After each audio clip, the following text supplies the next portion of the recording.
Hello, everybody. Welcome. Thanks for coming. This is Nebraska-Indian Community College course scheduling app. And this presentation is slightly different than the rest because this is our first semester. So everybody else is through their first year while we're just through our first semester. So I'll go ahead and get started to introduce the team. I'm Brady Johnson, the product manager and squad lead. I'm Brandon Cox. I'm a developer on the team. Dennis Tran, also a developer. I'm Daniel Ha, and I'm a developer.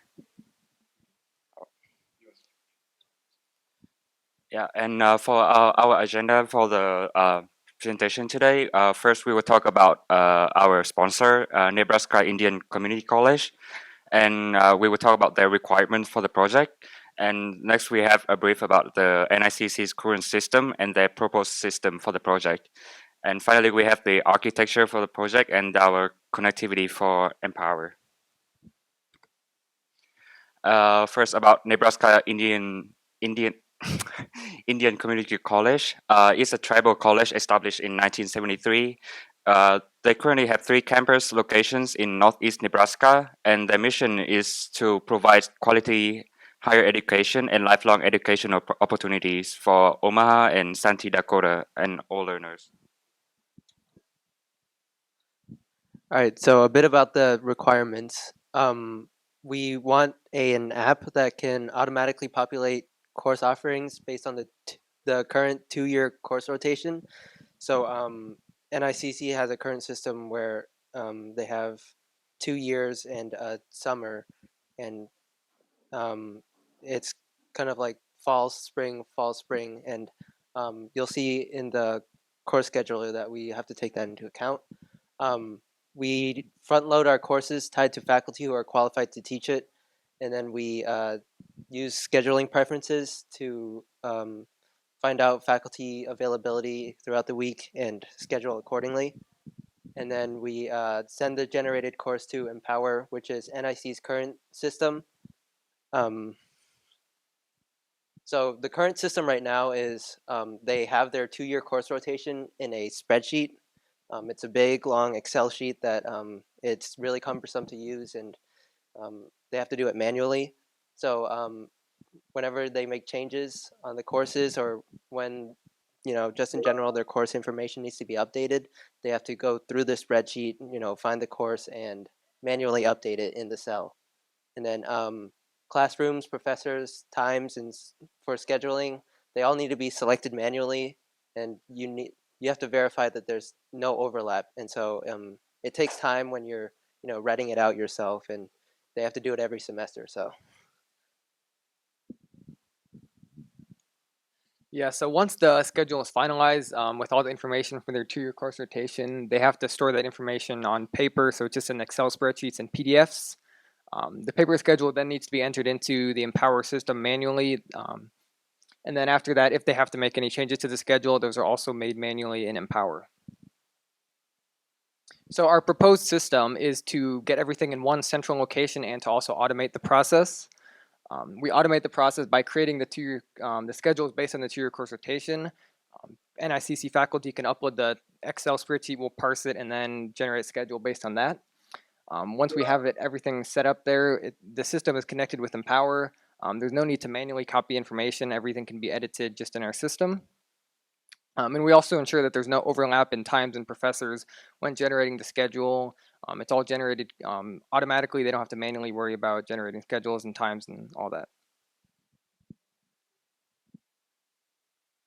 So talking a little bit about the architecture and the technical details of our project, we decided to follow a model view controller design, which a lot of people may be familiar with. It's a pretty popular one.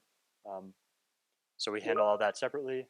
We're using C# ASP.NET Core 5, which I believe is the most recent one. There might be 6, which is a pre-release, but C# is our main language of choice.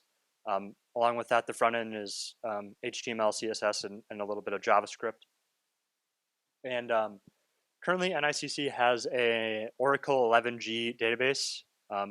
So rather than trying to add like a separate database structure on top of that, we decided to integrate with their current servers and with that Oracle SQL database. And then connectivity to Empower. So Empower is kind of the main driver in this system because that's how students sign up for classes, faculty members manage classes and things like that. So that's kind of the central hub for all of their information. So we have our own Oracle database, which reads directly from the Empower database. So we can populate our database based on information that they have. We can send data to the Empower database via CSV files, as well as just sending information. Empower will handle all the faculty information, student enrollment, all that stuff. So if they need to add faculty members, remove faculty members, things like that, that's all handled on Empower side. And we just read that information. And then once that 2-year course schedule is generated, including the faculty times, rooms, things like that, we'll just send that information directly to Empower and we'll get updated automatically. And yeah, that's about all we have. Are there any questions, comments? Big crowd here. Yeah.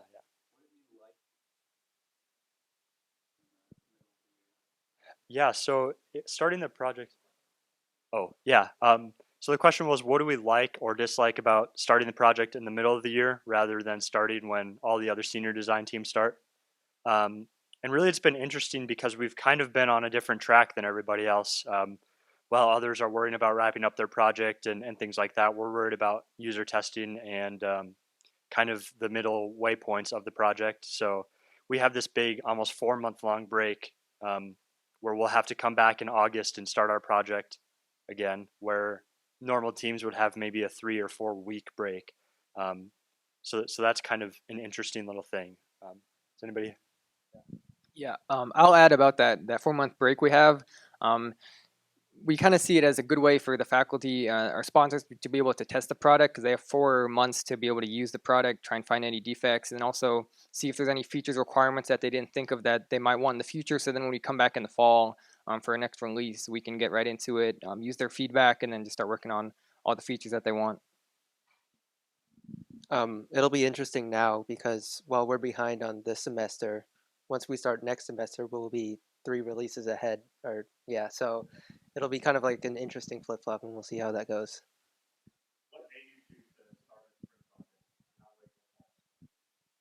I'll say I wanted to get it out of the way quickly because instead of doing it in the fall for next semester, I could do it now, offset it for 1 semester, and it's much easier on my schedule.